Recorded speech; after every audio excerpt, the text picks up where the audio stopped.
Give me 90 seconds and I'll make you dangerously good at investing, because there's only two ways to make money consistently in the market. Two. Everything else you've been sold is a variation of one of them, or, which is more likely the case, noise. Now the first way is to buy and hold. You buy an index fund or an ETF. You contribute more capital every single month.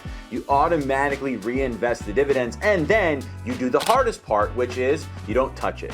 That gets you your 6 to 8% annualized returns. Do that 20, 30, 40 years, and assuming the US economy keeps growing, you build up a very nice nest egg. That's it. That's the whole strategy. It works, and almost nobody has the patience to run it.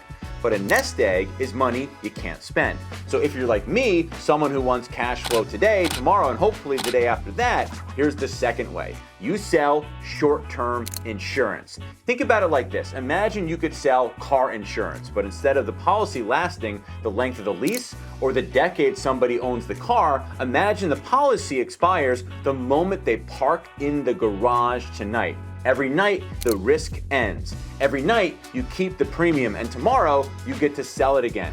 That's what insurance in the market looks like. Contracts that expire the same day you sell them. And here's the part most people get wrong.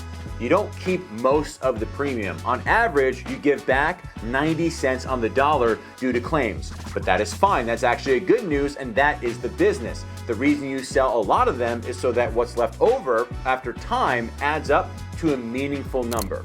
So, 90 seconds. Want a nest egg? Buy and hold. Want cash flow? Sell short-term insurance. Those are the only two. Pick one and stop looking for a third.